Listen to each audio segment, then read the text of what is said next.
بات کرتے ہیں اور ہم مطالبہ کرتے ہیں اعلیٰ عدلیہ سے اور الیکشن کمیشن سے کہ اس پروسیس کو روکا جائے، اور اس کی طرف بڑی بدامنی پھیلے گی، اور وہ یہ ہے کہ اگر آپ ہماری جیت کو شکست میں تبدیل کریں گے،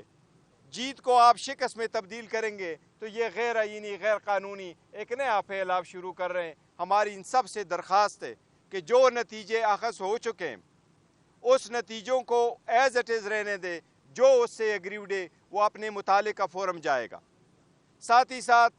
آج جو reserve seat related Peshawar high court کا ڈیسیجن آ چکا ہے، اس پہ بھی خان صاحب سے مشاورت ہوئی ہے، اور اس کو انشاءاللہ تعالی ہم بہت جلد سپریم کورٹ میں چیلنج کریں گے۔ ہماری سپریم کورٹ سے درخواست ہوگی کہ اس پہ جلد لارجر بینچ بنا کے اس سے جلد فیصلہ کیا جائے، تاکہ جن کا حق ہے وہ ان کو ملے، کیونکہ ہم اس بات پہ قائم ہیں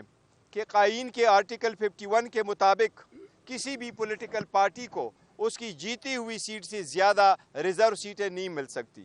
یہ جو پولیٹیکل پارٹی کو سیٹیں ملی ہیں ہماری 78 سیٹیں، یہ ان کی جیتے ہوئی سیٹ سے زیادہ ہے، ان کو ایک قسم کی خیرات میں دی گئی ہیں۔ ہم سپریم کورٹ سے مطالبہ کرتے ہیں اور ہم التماس کرتے ہیں، ہم التجا کرتے ہیں کہ جلد سے جلد جب ہماری پٹیشن آپ کے پاس آ جائے، اس پہ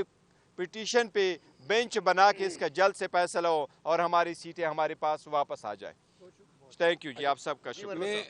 ایڈ کرنا چاہوں، خان صاحب کے نوٹس میں جب ہم گئے تو دو چیزیں لائی گئی تھی۔ ایک خان صاحب کے نوٹس میں یہ بات آئی تھی کہ کے پی میں گزشتہ 2 سالوں میں جن حکام نے بالخصوص پولیس اور انتظامی افسران، ڈپٹی کمشنر اور کمشنر، جنہوں نے پاکستان تحریک انصاف کے ورکروں پہ قیامت صغریٰ برپا کیا ہوا تھا، ہمارے ورکر کو شہید کیا، بہت سارے چند ایسے ڈی پی او سامنے آئے جنہوں نے اغوا برائے تاوان کی مد میں کروڑ روپے پاکستان تحریک انصاف کے ورکروں اور ان کے والدین سے لوٹے، جس میں ایک ڈی پی او 4 سدہ۔ خان صاحب کے نوٹس میں آیا تھا کہ ہری پور کے ایک سابقہ ڈی پی او کو، جس نے اس فستائیت اور جبر میں اپنا حصہ ادا کیا تھا، اس کو نوازا گیا ہے اور پی ٹی آئی کے دور میں اس کو کوارٹ کی پوسٹنگ دی گئی ہے۔ تو خان صاحب نے آج چیئرمین صاحب کی موجودگی میں ایک بات تو یہ کہی کہ آئی جی جو ہیں اس کو فی الفور ہٹایا جائے، اور اس کے لیے وزیر اعلیٰ صاحب کے لیے ایک پیغام جو ہے وہ چیئرمین صاحب کو دیا ہے۔ ساتھ میں چیئرمین پی ٹی آئی نے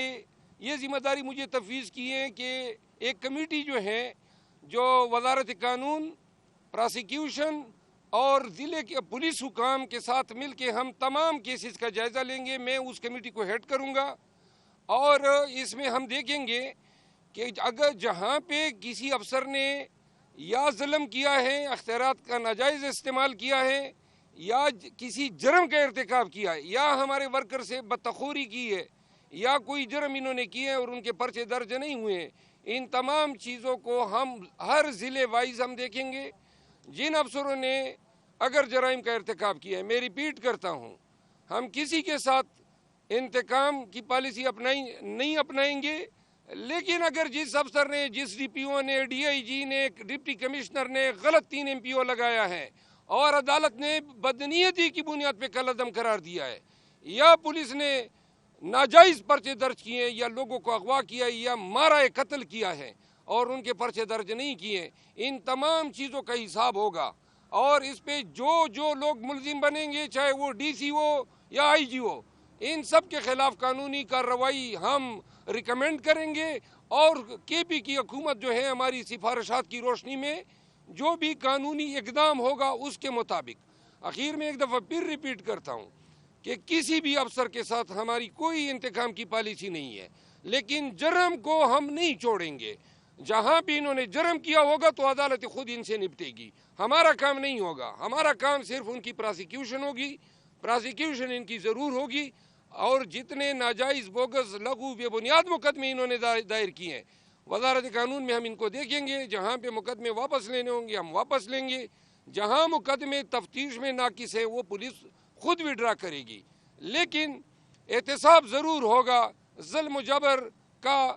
جرم کا، قتل کا، بدتخوری کا، اغوا برائے تاوان کا۔ ان تمام چیزوں کو ہم دیکھ کے اپنی سفارشات مرتب کرنے کے بعد اس کے بعد اس پہ کارروائی ہوگی. بہت Thank you. Thank you very much.